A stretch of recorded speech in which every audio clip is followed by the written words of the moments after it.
দীপু, আমার কিন্তু এখন বিরক্ত লাগতেছে ভাই। আমি কিন্তু এখানে আসতে চাইছিলাম না ভাই, তোমার কথা এখানে আসছি। দেখো, তোমার গার্লফ্রেন্ড যদি না আসে আমি কিন্তু ওয়েট করতে পারবো না, আমি চলে যাবো ভাই। দেখ ভাই, ওর প্রতি আমার একটা বিশ্বাস আছে, ও আসবো, এরকম করলে হয়। আর ও আমার অনেক ভালোবাসে, এটা আমি নিজেই জানি। ওর যদি আসার ইচ্ছা হতো অনেক আগে চলে আসতো, ও যেহেতু আসে না তার মানে আসবে না। আরেকটা বিষয় হচ্ছে, ও যদি আসেও তাহলে তোমার সাথেও কথা বলবে না। দেখ ভাই, ভালোবাসার একটা বিশ্বাস আছে, আর সেই বিশ্বাসটা আমার উপর। ও আসবো, তুই আর 10টা মিনিট সহ্য করে থাক, ও ঠিকই আসবে। একটা কথা বলি ভাই, তোমার মতো মানুষের সাথে না সবাই হয়তো টাইম পাস করবে কিন্তু ভালোবাসবে না। আমি বুঝতে পারছি তুই কি বুঝাইতে চাইতেছিস। শোন, ও আসলে না, ও আমারে দেখলে অবশ্যই ও আমারে ভালোবাসবে, ও আমার অবহেলা করবে না। আরে শোন, সব কি ব্যাপার দীপ? বাবা, পড়াশোনা বাদ দিয়ে তুই পার্কে ঘুরতেছস? না বাবা, ওই একটু আড্ডা মাড্ডা দিতেছি। পড়াশোনা বাদ দিয়ে তুমি এখানে ঘুরতেছো না? আর এই যে তুমি, তোমার এর আগে আমি কইছি যে আমার পোলাটা অস্বাভাবিক, ও স্বাভাবিক মানুষ না। তুমি তারে কি বইলা এই পার্কে ঘুরো? তুমি একটা কাজ করবা, তারপর বিপদে পড়বো আমার ছেলে, তাই না? না, দেখুন আসলে ও তো আমার বন্ধু, আমি ওর খারাপ কিভাবে চাই? দেখুন আমরা এমনিতে চলে আসছিলাম এখানে, আবার চলে যাবো।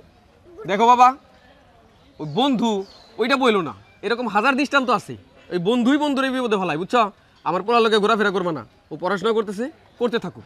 বাবা, ওরে কিছু বলো না, ও আমার সবচেয়ে কাছের একটা বন্ধু। দীপু, তুই মানুষটা যেরকম ছোট, তোর বুদ্ধিটাও অত ছোট, তাই তুই বুঝবি না। একটা কথা মনে রাখিস, এই কাছের বন্ধুরাই কষ্ট দেয়, এমন হইবার পারে ওর জন্যই, তোর এই কাছের বন্ধুর জন্যই তোর চোখে পানি ঝরবো। দীপু, আমি চলে যাচ্ছি। ওই বকুল, ওই বেটা দাঁড়া। বাবা, মন দিয়ে পড়াশোনা কর। দেখ, ওদের সাথে ঘোরাফেরা করে লেখাপড়া যদি নষ্ট হয় তাহলে তোর নানান দিক দিয়ে ক্ষতি হইব। চল বাবা, তুই মন খারাপ করিস না, বাড়ি চল।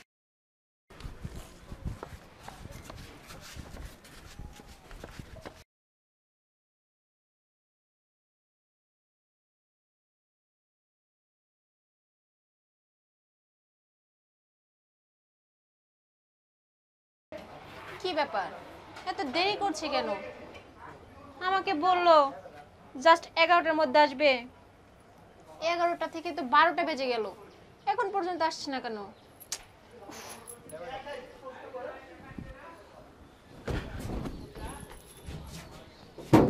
কি ব্যাপার, আপনি এখানে বসলেন কেন? আজব তো, এখানে বসতে পারি, এটা একটা রেস্টুরেন্ট। আর এখানে যে আপনি একা বসবেন এমন তো কোনো কথা না। আপনিও আপনার প্রয়োজনে এসেছেন, আমিও আমার প্রয়োজনে এসেছি। অন্য টেবিলে গিয়ে বসেন, এখানে আমি আগে বসেছি, আপনি উঠুন। না, আমি উঠতে পারবো না। আপনি আপনার প্রয়োজনে এসেছেন, আমি আমার প্রয়োজনে এসেছি, আমি এখান থেকে উঠবো কেন? আপনার যদি প্রয়োজন আপনি এখান থেকে উঠে যেতে পারেন। আরে আজব তো, আমি এই টেবিলে আগে বসেছি অথচ আমি এখানে থাকবো, আপনি এখানে উঠুন তো। দেখুন, এটা আপনার বাবার না যে আপনি এখানে বসে থাকবেন, এটা সবার জন্য। আমি এখানে বসেছি মানে আমি এখানেই থাকবো, আপনি এখান থেকে যেতে পারেন। এই দেখেন, ভালো ভালোই বলছে, আপনি এখান থেকে উঠুন। আপনি বললেই যে আমার যেতে হবে এমন তো কোনো কথা নেই। আপনি এখান থেকে উঠে যান তো। না, আমি যাব না, আমি এখানে আগে বসেছি তো, আমি এখানেই বসবো। আপনার প্রয়োজন পড়লে আপনি অন্য কোথাও গিয়ে বসুন, যান। আর আজব তো, আপনি তো ভারী বেয়াদব, উঠুন এখান থেকে। আমি বেয়াদব? আপনি বেয়াদব? কি? আপনার এত বড় সাহস, আপনি আমাকে বেয়াদব বলেন? হ্যাঁ বলছি, 100 বার বলবো, 1000 বার বলবো, আপনি একটা বেয়াদব। বেয়াদব না? বেয়াদবের কি দেখেছেন? আপনি এখান থেকে যান, যান বলছি। আপনি আমাকে হাত দিলেন, আমার ইচ্ছা করতেছে আপনি চুলের মুঠি ধরে আমি পানিতে চুবাই, কিন্তু আপনি মেয়ে মানুষ তো, এই কাজটা আমি করবো না। কি বললেন? আপনি আমার চুল ধরবেন তাই না? দাঁড়ান, আপনাকে মজা দেখাচ্ছি, চুল ধরবেন। অসভ্য মেয়ে, সত্যি সত্যি আমার চুলে ধরে ফেলেছে। দেখুন, আমি এখানে বিপদে পড়তে চাচ্ছিলাম না, কারণ আপনার গায়ে হাত তুললে পার্কের লোকজন চলে আসবো। আমি আপনাকে ছেড়ে দিলাম, এরপর যদি কোনোদিন দেখা হয়েছে না, সত্যি সত্যি আমি অসভ্য মেয়ে জানি। স্টুপিড কথাকার, মেয়ে মানুষ দেখলে এসে বসতে মন চায়, মেয়ে মানুষ দেখলে গায়ে পড়তে মন চায়, যত সব।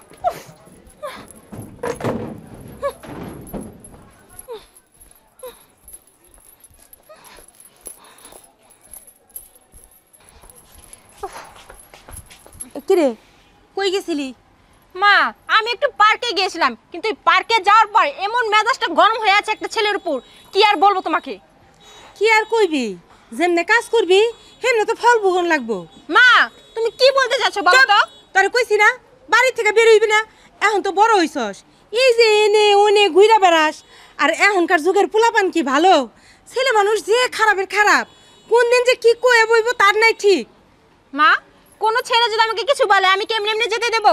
ওকে মেয়ের আর হাত পা ভেঙে হাতে ধরে দেবো। এত করা যায় না, বলাটা সহজ কিন্তু করাটা সহজ না। মেয়ে মেয়েই আর ছেলে ছেলেই, যদি কোনো বিপদে পড়স তখন আর রক্ষা নাই, বুঝবার পারছস? বিপদে পড়লে এই মার কথা ঠিকই বুঝবি।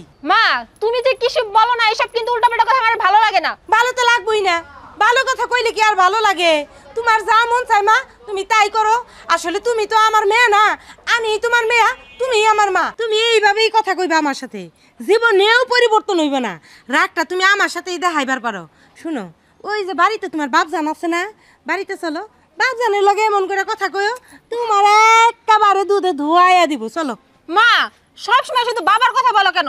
আমি তোমার সাথে একটু রাগ দেখাতে পারি, এর জন্য তোমার সাথে দেখাই। বাবাকে এখানে টানতে হবে কেন? চলো তো।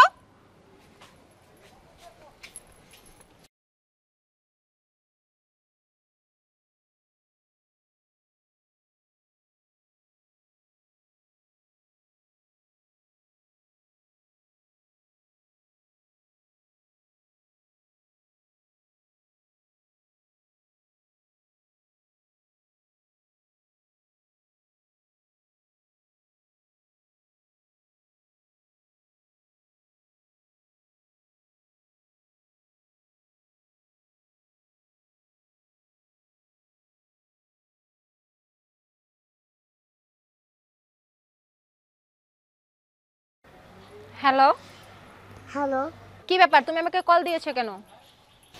একটা কথা তো শোনো। আরে কি কথা শুনবো তোমার? আমি তোমার জন্য কতক্ষণ ওয়েট করলাম, কিন্তু তুমি আসলেই না। আর একটা কতবার কল দিলাম কিন্তু কলই রিসিভ করলে না। এটা কোনো কথা? বলো এখন আবার কেন ফোন দিয়েছো? ফোন কাটো। সেজন্য কি তুমি আমার সাথে রাগ করবা? হ্যাঁ রাগ করেছি। কেন রাগ করবো না বলো? আমি তোমাকে অনেক ভালোবাসি।